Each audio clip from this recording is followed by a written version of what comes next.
ಆಯ್ತು ವಿಡಿಯೋ ಮಾಡಬೇಡ.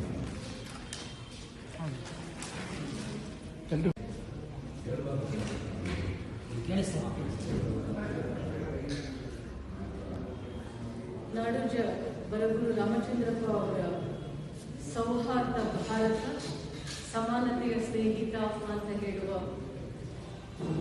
ಈ ಪುಸ್ತಕ ಬಿಡುಗಡೆಯ ಸಮಾರಂಭದಲ್ಲಿ ಕೃತಿಯ ಕುರಿತ ಹಾಗೆ ಪ್ರಮುಖವಾಗಿ ತಮ್ಮೆಲ್ಲರ ಜೊತೆ ನಾನು ನನ್ನ ಅನಿಸಿಕೆಯನ್ನು ಹಂಚಿಕೊಳ್ಳಿಕ್ಕೆ ಇವತ್ತು ಇಲ್ಲಿ ಬಂದಿದ್ದೇನೆ. ನನ್ನ ಕೆಲವಾರು ನಿಮಿಷದ ಮಾತುಗಳಿಗೆ ನಿಮ್ಮನ್ನೆಲ್ಲ ನಾನು ಸ್ವಾಗತಿಸಿಕೊಳ್ತೇನೆ. ಸಾಮಾನ್ಯವಾಗಿ ಅಧ್ಯಾಪಕರಾದಂತಹ ನನಗೆ ಕೂತ್ಕೊಂಡು ಮಾತಾಡಿ ಅಭ್ಯಾಸ ಇಲ್ಲ. ಕೂತು ಮಾತಾಡಲಿಕ್ಕೆ ಸ್ವಲ್ಪ ಕಷ್ಟವೇ ಅಂತ ಹೇಳುವ ಒಂದು ಉಪನ್ಯಾಸಕ ವೃತ್ತಿಯಲ್ಲಿ ಒಗ್ಗಿಕೊಂಡವರು. ನಿಂತ್ರೆ 1 ಗಂಟೆ, ಬಹುಶಃ ಕೂತ್ರೆ 10 ನಿಮಿಷಕ್ಕೆ ಮುಗಿಬಹುದು ಅಂತ ಅನಿಸ್ತದೆ ನನಗೆ. ನೀವೆಲ್ಲರೂ ಕೂಡ ಬರಗೂರು ಸರ್ನ ಅಭಿಮಾನಕ್ಕಾಗಿ, ಸಂಶೋಧನೆಯ ಅಥವಾ ಅವರ ಸಾಹಿತ್ಯದ ನಿರಂತರವಾದಂತಹ ಆರಾಧನೆಗಾಗಿ,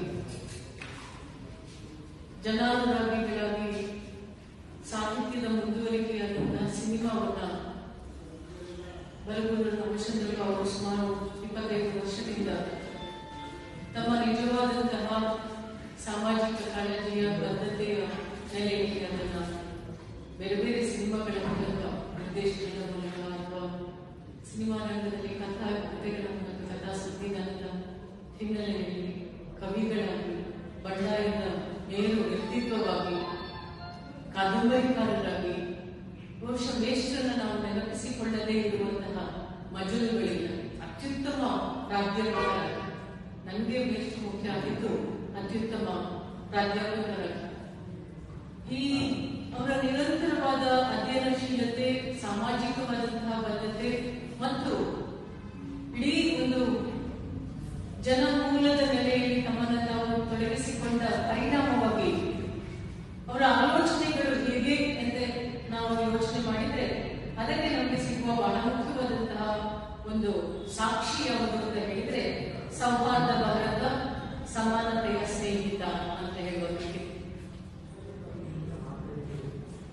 ಒಬ್ಬ ಸಮಾಜಕ್ಕೆ ಮುಖ ಮಾಡಿದ ಒಬ್ಬ ಚಿಂತಕ ಅತ್ಯುತ್ತಮವಾದಂತಹ ಆಯಾಮದಲ್ಲಿ ಹೇಗೆ ಈ ಸಮಾಜಕ್ಕೆ ಪ್ರತಿಕ್ರಿಯೆಯನ್ನು ಕೊಡಬಹುದು, ವರ್ತಮಾನದ ವಿದ್ಯಮಾನವನ್ನು ಹೇಗೆ ಗ್ರಹಿಸಬಹುದು ಅಂತ ಹೇಳೋದಕ್ಕೆ ಈ ಕೃತಿ ಸಾಕ್ಷಿ.